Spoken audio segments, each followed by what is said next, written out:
इस संसार में नीचे गिरने के 3 कारण होते हैं। कौन कौन से? असत्य भाषण, जो व्यक्ति झूठ बोलता है। दूसरा कारण, जो अपनी सुलक्षण स्त्री को छोड़ करके दूसरी स्त्रियों के पीछे भ्रमण करता है। और तीसरा, मदिरापान, मदिरापान करने वाले। ये सब नीचे गर्त में जाते हैं। इसलिए इन बुराइयों का त्याग जीवन में जरूर होना चाहिए। भगवान की कथा जीव को अमरत्व प्रदान करती है। एक संत हुए थे, वो कहते थे कि संसार की सारी बातें व्यथा और भगवान की कथा कथा। कल की कथा में आप श्रवण कर रहे थे कि भगवान बलि के द्वार पर मांगने के लिए आए और बलि ने भी श्रद्धा पूर्वक गुरु के न चाहते हुए भी सारी संपत्ति भगवान को समर्पित कर दी। तो देखिए, ये शिक्षा लो। जीवन में यदि दुख आवे तो भगवान की शरण में जाओ, और यदि सुख आवे तो भगवान की शरण में जाओ। सुख आवे दुख आवे सब भगवान को समर्पित कर दो। देवताओं ने और क्या किया था? भगवान क्यों बार बार देवताओं का पक्ष लेते थे? क्योंकि सुख आता था देवताओं के जीवन में, तो भगवान की शरण में जाते थे। अमृत आया तो भगवान की शरण में गए। दैत्यों ने कष्ट दिया, दुख आया तो भगवान की शरण में गए। गजेंद्र को दुख आया जीवन में तो भगवान की शरण में चला गया। तो सिद्धांत बना लो कि सुख दुख भगवान को समर्पित कर दो, और दुख ही बना रहे जीवन में तो हरि स्मरण करते रहो, और कुछ होने वाला नहीं। हारे को हरि नाम।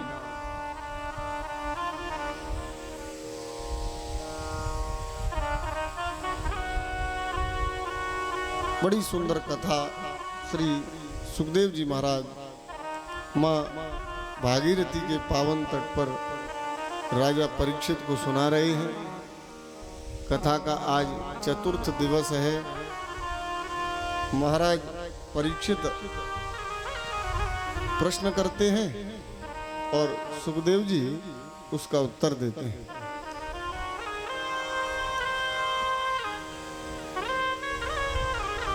सुखदेव जी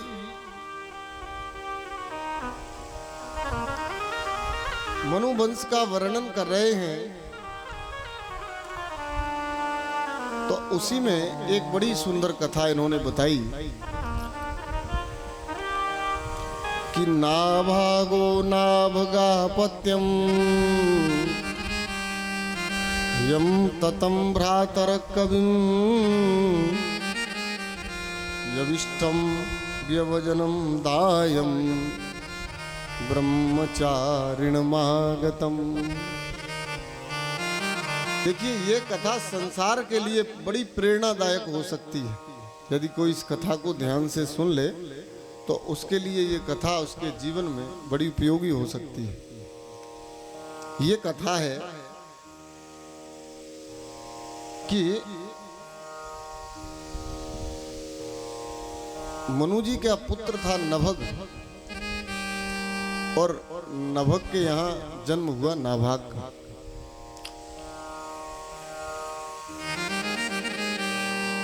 तो देखिए, नभग के पुत्र थे जो नाभाग, वो दीर्घ काल तक अपना घर छोड़ करके चले गए, ब्रह्मचर्य आश्रम में घर से बाहर निकल गए। तो इनके जो अन्य पुत्र थे ना, उन्होंने क्या किया कि संपत्ति का बंटवारा कर लिया। इन्होंने मन में विचार किया कि अब ये हमारा भाई तो लौट के आएगा नहीं, तो एक काम कर लेते हैं कि ये संपत्ति को पूरा बांट लेते हैं। तो सभी भाइयों ने संपत्ति को मिलकर के बांट लिया। लेकिन दीर्घ काल तक विद्या अध्ययन करके नाभाग लौट करके आए तो देखा वहां तो सब कुछ बदल गया था। घर का बंटवारा हो गया था, संपत्ति का बंटवारा हो गया था, जमीन का बंटवारा हो गया था। तो नाभाग ने अपने भाइयों से कहा कि आप लोगों ने मेरे लिए हिस्से में क्या रखा है, मैं कहाँ रहूंगा, मेरे लिए कुछ बचा है पिताजी की संपत्ति में से। देखिए, पिता की संपत्ति का जो भाग है ना, वो सभी भाइयों का बराबर बराबर होता है। इसमें यह जरूरी नहीं है कि जिस पुत्र ने पिता की सेवा नहीं की है, पिता उसको अपनी संपत्ति का भाग नहीं दे। ऐसा नहीं, जरूरी नहीं है कि सब पुत्र अपने पिता की सेवा करते हो, लेकिन संपत्ति का भाग लेने के अधिकारी तो सभी होते हैं। जैसे संसार में सब लोग भगवान की पूजा नहीं करते, लेकिन भगवान किसी के साथ भेदभाव नहीं रखते। भगवान तो सबको सुखी रखते हैं, सुख देने वाले हैं। ऐसे ही माता पिता भी कभी अपने पुत्रों में भेदभाव नहीं रखते कि जो ज्यादा सेवा करे उसी को संपत्ति दे करके चले जाएं। अरे, जो सेवा नहीं करता है उसे भी संपत्ति देते हैं। लेकिन नभग के जो पिता थे वो अत्यंत ही सरल थे। भाइयों ने संपत्ति का बंटवारा कर लिया। अब इसने पूछा कि मेरे लिए संपत्ति में क्या है, तो क्या कहा भाइयों ने पता है? कहा, बोले अगर आप संपत्ति में लेना चाहो तो ये वृद्ध पिताजी हैं, तुम इनको ले जाओ, क्योंकि बुढ़ापे में सेवा करना सबके बस की बात नहीं है। माता पिता तो अपने बालक को गोद में उठा करके, कंधे पर बिठा करके खूब सेवा कर लेते हैं, लेकिन जब उन माता पिता को गोद में उठाने की बारी जब बालकों की आती है, तो कोई देवता पुरुष ही हो जिसके बालक गोद में उठा करके उसकी सेवा करते हैं। तो यहाँ नाभाग के भाइयों ने कह दिया, बोले देखो, घर में संपत्ति तो कुछ भी नहीं है, अगर तुम ले जाना चाहते हो तो पिताजी को ले जाओ। और आजकल देखिए शहरों में ऐसा ही हो रहा है। शहरों में डेट निश्चित कर ली है, डेट, तारीख, कि इतनी तारीख से लेकर के इतनी तारीख तक माँ फलाने बेटे के घर में रहेगी, इतनी तारीख से इतनी तारीख तक लेकर के पिताजी फलाने बेटे के घर में रहेंगे। सेवा करना बड़ा कठिन है। तो देखो, पिता शास्त्र की दृष्टि से संपत्ति नहीं होता है, माता पिता संपत्ति नहीं होते शास्त्र की दृष्टि से। लेकिन यदि संसार की दृष्टि से माता पिता संपत्ति का भाग हैं, तो मैं समझता हूं कि माता पिता से बढ़कर के संपत्ति दूसरी संसार में कोई नहीं। लेकिन है ये उस पुत्र के लिए जिसका विवेक जागृत है, जिसकी बुद्धि जागृत है। लेकिन नाभाग बहुत संतोषी थे, उनके जीवन में धर्म था। अपने भाइयों से कह दिया, कोई बात नहीं, मैं पिता को अपने साथ लेकर के चला जाऊंगा, मेरा जीवन धन्य है कि मेरे हिस्से में पिताजी मुझे मिले। और देखिए, नाभाग अपने पिता को लेकर के जंगल में पर्णकुटी बना करके पिता की सेवा करने लगे। और ऐसा हो सकता है कि कोई व्यक्ति अपने पिता की सेवा करे, माँ की सेवा करे और संसार में दुखी हो जाए? ऐसा तो कदापि हो ही नहीं सकता है।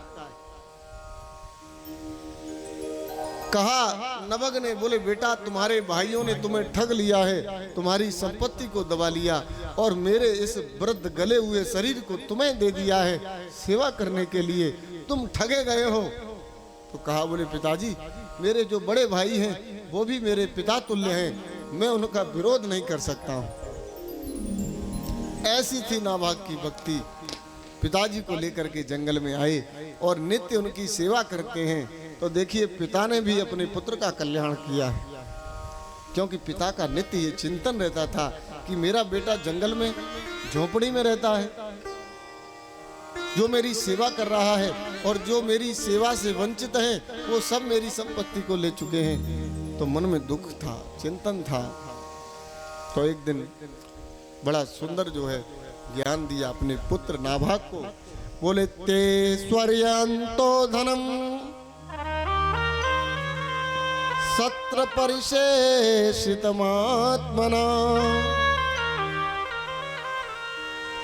तास्तम संशय सूक्ते द्वौ विश्वदेवे महात्मना। बोले बेटा मैंने जान लिया तू बहुत विद्वान है, तू बहुत पढ़ा लिखा है। देख यहाँ से कुछ दूरी पर भृगवंशी ब्राह्मण यज्ञ कर रहे हैं और वो यज्ञ इसलिए कर रहे हैं कि वो सशरीर स्वर्ग जाना चाहते हैं। इस शरीर के साथ ही वो स्वर्ग जाना चाहते हैं, लेकिन यज्ञ पूरा नहीं हो रहा है। 6वें दिन के मंत्रों को वो भूल जाते हैं। तो एक काम करो, तुम जाओ उनके 6वें दिन के कृत्य को पूरा कराओ। तो जैसे ही 6वें दिन का कृत्य उनका पूर्ण होगा तो स्वर्ग से उनके लिए क्या आएगा? विमान आएगा। वो विमान में बैठ करके चले जाएंगे और यज्ञ की जो सामग्री है, सोने चांदी की जो मूर्तियां हैं और बहुत सारा वहाँ जो धन है, आभूषण है, वो निश्चित है तुम्हें दे करके चले जाएंगे। पिता ने ऐसा ज्ञान दिया तो नाभाग जो है गए पिता की आज्ञा को मान करके और इन्होंने उन ब्राह्मणों के यज्ञ को पूर्ण करवाया। ब्राह्मण अति प्रसन्न हो गए, स्वर्ग से विमान आया, सब बैठ करके चले गए और वो जितनी भी धन सामग्री थी सब नाभाग को दे दी। वहां भी नाभाग की परीक्षा हुई। क्या हुआ? उत्तर दिशा से एक काला काला पुरुष आया। कहा बोले खबरदार इस सामग्री को तुम हाथ मत लगाना, ये सामग्री तो मेरी है, इस पर तो मेरा अधिकार है। नाभाग की कुछ समझ में नहीं आया। कहा बोले मेरे पिता ने तो कहा था कि ब्राह्मण ये सामग्री तुम्हें दे करके जाएंगे यज्ञ की। तो कहा बोले देखो यज्ञ की बची कुची सामग्री पर मेरा अधिकार होता है। अगर तुम्हें विश्वास नहीं है तो जाओ अपने पिता से ही पूछ लो। तो पुनः लौट करके नाभाग अपने पिता के पास आए। पिताजी से कहा बोले पिताजी आपने जैसा कहा था वैसा ही मैंने किया, लेकिन वहां तो एक काला काला त्रिलोचन, बड़ी बड़ी उसकी जटाएं, बड़े बड़े नेत्र, वो आया और उसने कहा कि ये सब सामग्री तो मेरी है। तो नाभाग बड़े प्रसन्न हुए। कहा बोले बेटा तेरा तो बहुत बड़ा सौभाग्य, तुझे तो साक्षात मृत्युंजय महादेव ने दर्शन दिया है, क्योंकि यज्ञ की बची कुची सामग्री तो भगवान शिव की होती है। तेरा तो कल्याण हो गया, जा उनके चरणों में दंडवत कर और कह दे प्रभु ये तो सब आपका ही है। तो नाभाग पिता की आज्ञा मानकर दौड़ करके गए, भगवान शिव के चरणों में साष्टांग लेट गए, भगवान शिव की स्तुति करी है।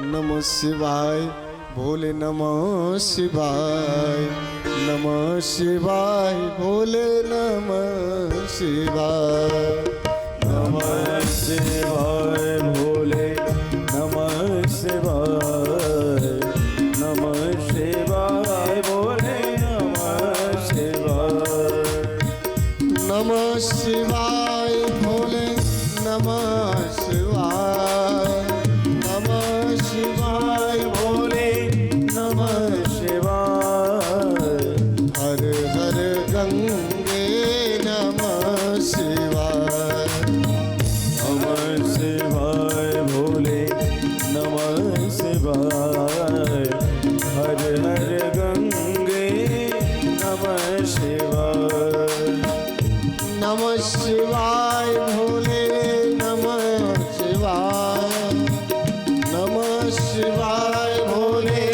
नमः शिवाय, हर हर गंगे नमः शिवाय, हर हर गंगे नमः शिवाय, नमः शिवाय भोले, नमः शिवाय, हर हर गंगे नमः शिवाय। देखिए जिसका साधु स्वभाव होता है उसे कभी क्रोध नहीं आता है।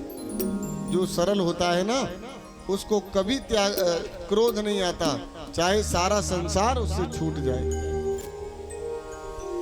एक संत थे, नर्मदा के तट पर रहते थे, संन्यास धारण कर चुके थे, सिर का भी मुंडन किए हुए थे, सिर पर भी कोई बाल नहीं थे, नित्य नर्मदा में स्नान किया करते थे। उनकी सज्जनता, उनकी सरलता, उनकी सहजता लोक प्रसिद्ध थी। उन्हें कभी क्रोध नहीं आता था, चाहे कुछ भी होता रहे। लेकिन एक दुष्ट व्यक्ति ने मन में विचार किया, कहा बोले देखें तो सही इस महात्मा को क्रोध कैसे नहीं आएगा, मैं इस संत को क्रोध दिला करके रहूंगा। ऐसा इसके मन में भाव आया। तो इसने क्या किया कि आज नर्मदा में ये संत स्नान करके आ रहे थे और ये मार्ग में एक वृक्ष के ऊपर बैठ गया। तो सिर पर बाल नहीं थे, मुंडन किया हुआ था, निकल के उस वृक्ष के नीचे से जाने लगे। तो इसने क्या किया कि महात्मा के मस्तक पर थूक दिया, ऊपर कर दृष्टि करके देखी, महात्मा मुस्कुराने लगे और लौट करके पुनः उसी दिशा में चलने लगे। गए नर्मदा के तट पर और स्नान करके आए। जैसे ही स्नान करके आए और पुनः उस वृक्ष के नीचे निकले तो इसने फिर से थूक दिया। महात्मा बार बार नर्मदा में स्नान करें और ये बार बार महात्मा के मस्तक पर थूक दे। ऐसा कितनी बार हुआ? 108 बार ऐसा हुआ। तो इस व्यक्ति के मन में महात्मा के प्रति श्रद्धा जागृत हो गई। पेड़ से नीचे उतर के आया और साष्टांग लेट गया। बोले महाराज मुझे क्षमा कर दो, मैं हार गया। आपकी सरलता, आपकी सहजता के आगे मैं नतमस्तक हूँ। मुझसे बहुत बड़ा अपराध हुआ है। एक तपस्वी संत के ऊपर मैंने 108 बार थूका, न जाने मुझे कौन से नरक में जाना पड़ेगा। तो देखिए इतने पर भी वो महात्मा हंसने लगे। कहा बोले बेटा तुम ग्लानि मत करो, अरे तुम्हारी वजह से तो मैंने आज नर्मदा में 108 डुबकी लगाई। सौभाग्य तो मेरा है, यदि तुम न थूकते तो क्या मैं 108 बार आज नर्मदा में नहाता? 108 बार नहाने का सौभाग्य मुझे प्राप्त हुआ। तो जो संत होते हैं ना, वो हमेशा अपने अनुकूल, संत हृदय नवनीत समान, बूंद अघात सहे गिर कैसे, खल के वचन संत सह जैसे। वर्षा ऋतु का जब गोस्वामी जी वर्णन करते हैं तो सच्चा संत वो है जिसके जीवन में किसी के प्रति कोई राग न हो और किसी के प्रति कोई द्वेष न हो। संत की परिभाषा बताई, संत सहज स्वभाव खगर आया। जो संत सरल नहीं है, जिसके मारे लोग डरते हों, जिसे बहुत क्रोध आता हो, तो वहां संतत्व कहाँ है? संत का जो भूषण है वो तो सरलता है। तो वही सरलता नाभाग के अंदर थी। भगवान शिव को साष्टांग लेट गए। बोले प्रभु ये तो सब आपका ही है। तो भगवान शिव भी प्रसन्न हो गए। कहा बोले तुम हो तो क्षत्रिय, क्षत्रिय मेरे भाग का अधिकारी नहीं है, लेकिन तुम्हारी सरलता और सहजता से मैं अति प्रसन्न हुआ हूँ। और गृहाण द्रविणम दत्तम, ये सारा धन जो है, ये सारा द्रव्य मैं तुम्हें देता हूँ। गृहाण द्रविणम दत्तम मत्सत्रे परशेषितम। इत्युक्तो प्रसन्ना रुद्रो भगवान भक्तवत्सलः। रुद्र भगवान ने अति प्रसन्न होकर के वो सारी संपत्ति नाभाग को प्रदान कर दी। नाभाग जीवन पर्यंत भगवान का भजन करते रहे।